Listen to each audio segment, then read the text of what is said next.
Hi guys, just gonna double check that we're recording. Awesome. So, welcome to day 2 of your at home class time. Now, today's going to be a lot shorter than the amount of work you had to do for Monday. There was a lot of groundwork we had to lay in order for you to be able to start your paper. Now, this video is going to apply to both my 101 and my 101E classes because writing an introduction for an opinion paper has kind of the basic same steps. And so I'll be sure to point out a few slight differences. And the really only difference is when it comes to where you can find your assignment problem. Now, so for everyone, when you are looking for where to submit this intro paragraph, I'm in student view now, so you're going to come to Canvas, click on assignments, and then there will be an assignment that says writing project number 1. For my 101E class, it will say assignment number 1. For 101, it just says writing project number 1, intro paragraph. You're going to go ahead and click on that, and then you'll click submit assignment, and it's going to open up a text box. Now, the due date and time will be different for everyone, so make sure you check for your class.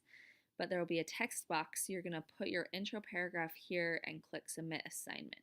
Now, notice it says that while this assignment is not worth any points, you will receive your attendance credit for submitting this paragraph. So, this is something we would normally do in class, but instead, since you're doing it at home, this gets you attendance credit for the day. If you don't submit this paragraph, you will be marked absent for the day. So, let's jump over to writing your introduction. Now, before you start this assignment, you should have your thesis statement with you.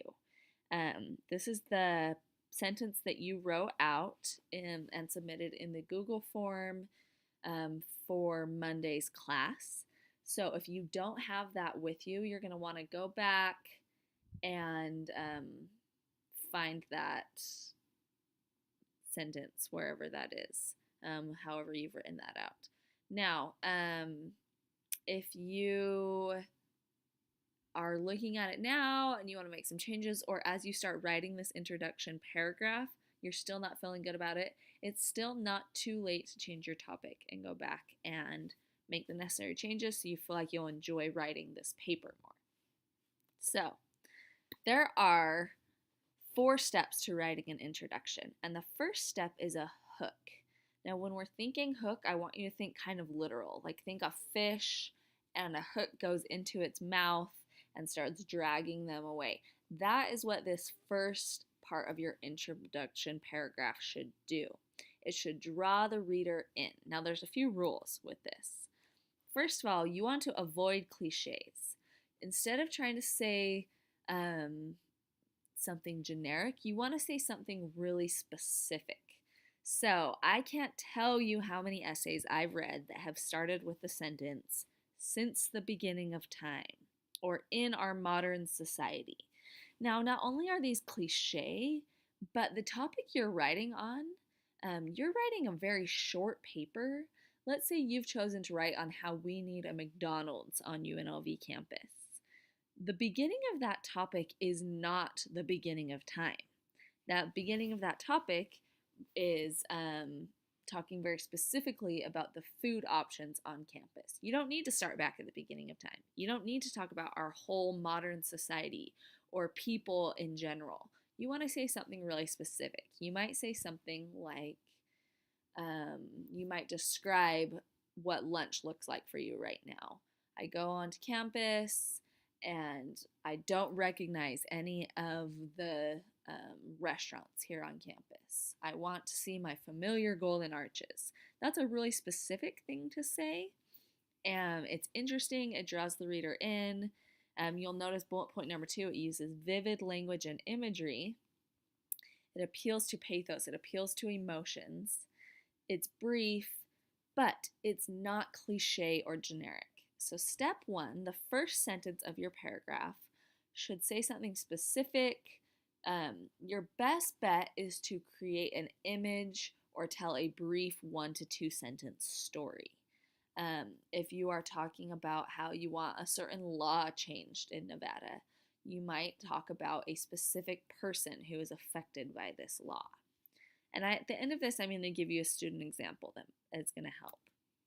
So step 2 of an intro paragraph, after you've hooked the reader and drawn them in with something specific, you want to just set up the issue at hand. Now, when you do this, you want to use really plain language. Establish what is the problem, why it exists, and explain to the audience why it is a matter that is relevant to the current time period. So this is where our term kairos comes in. Now, kairos means it's the right or the opportune moment. It's a Greek term that means the supreme moment.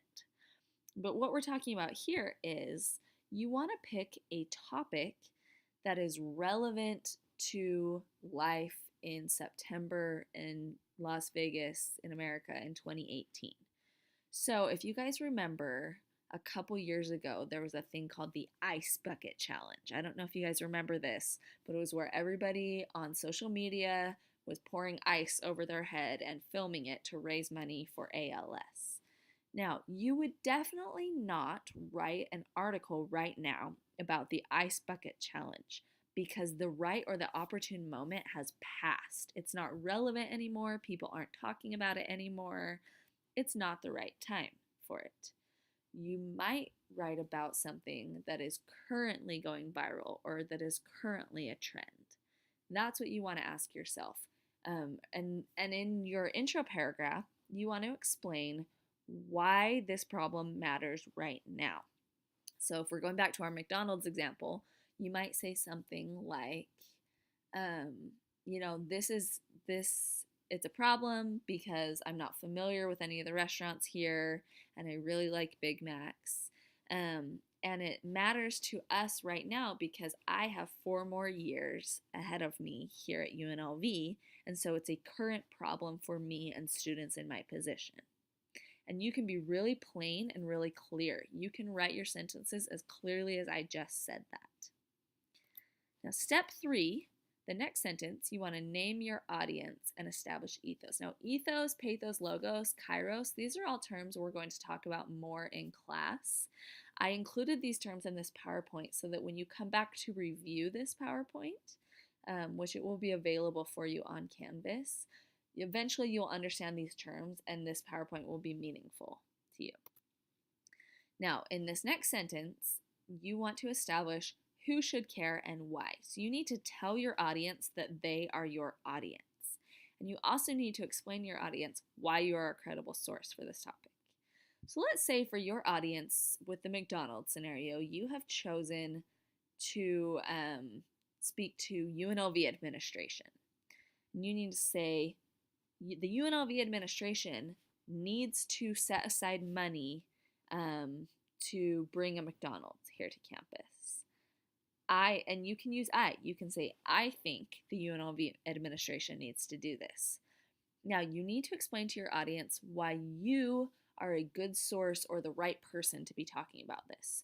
You might say something like, I'm personally invested in this because I am a student here on campus who doesn't have a car and can't go off campus, or whatever your reasoning is.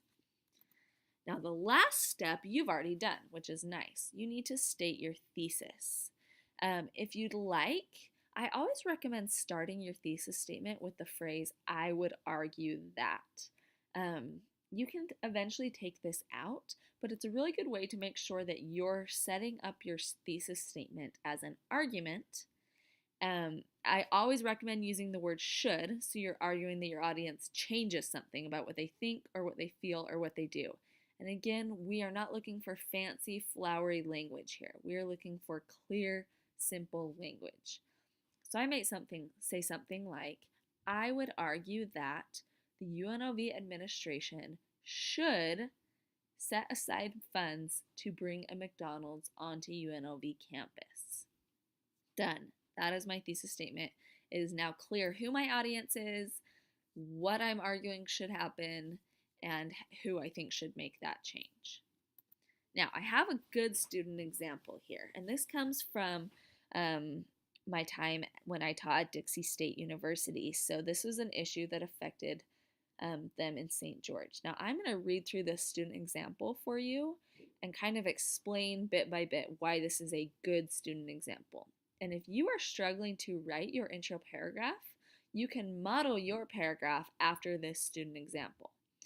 Okay, so she has a great hook.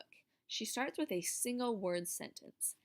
Addicts. Now that's a really interesting word. When people see that word, they're drawn in, they're interested by that. They will invade your neighborhood and rob you blind to support their drug habits, right? This is the impression residents have when they think of a recovery home being built in their residential neighborhood.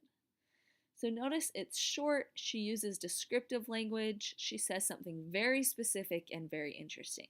She doesn't say, since the beginning of time, there have been addictions. She talks specifically about recovery homes being built in residential neighborhoods, which is what her topic is. So she gets right to her topic. Great example. Next, she sets up the issue at hand. So she's going to tell us what's the problem, why is it a problem? Very clearly. Currently, the city of St. George is trying to build an addict recovery home in the residential neighborhood of Bloomington Hills. Many residents are opposed to the very thought of this. This is problematic because local addicts need a place that is safe to recover and heal. This can't happen if no community will take them in. So it's very clear exactly what's happening, and she's saying the problem is people are opposing this, and it's a problem because addicts need a safe place to recover and heal. So already we're a few sentences in, we're drawn in, we know exactly what the problem is and why it's a problem. Now she's going to name her audience and tell us why she is a credible source to talk on this. So because she's a credible source, she says, because I have two brothers in rehab, I have a lot of personal experience with people in recovery, and they aren't who people think they are. So she gives herself credibility. She's not just talking about addicts in general, she has personal experience with people who suffer from addiction. They are just your average, everyday citizen with a different struggle than most who are trying to get help. This recovery home isn't going to be a bunch of drug addicts running rampant through the streets. People in rehab are sober people who want to work to change their unhealthy habits and become better people. Now, notice she names her audience here. Our community should care about the recovery of its citizens. So she's telling us who should care. Now, the last thing she does is she states her thesis really clearly and simply. And she does it in two sentences. She said, I would argue that having a recovery home so close to residential homes will not cause anyone harm and will make local addicts feel more at home as they work to change their lives. The city of St. George should proceed with building this recovery home for the benefit of the community. Now, when you put this all together, it's an awesome intro paragraph. We're drawn in, we know exactly what the problem is, we know why she's a credible source for this, we know who her audience is, who should care, and most importantly, we know what she thinks should happen as a result and what the action she wants to see taken. She wants to see the city move forward with building the home with the support of the community. Now, your job is to write your own intro paragraph. I've given you the 4 steps here. I'm going to post this PowerPoint to Canvas, so you can open it up, or you can pause this video here and look at the different steps you need to write. If you follow these 4 steps closely, you're going to have an awesome intro paragraph. And we'll be looking at your intro paragraphs in class, giving you feedback, everything like that. You just need to take a stab at it right now. So you can look back at the student example for help. You can follow these steps step by step, fill in the blank, and then you want to submit it, like we talked about, over here on Canvas. Copy and paste your text or type it directly here and click submit. Now, if you have any questions, as always, you can message me through Canvas or email me, and I will get back to you.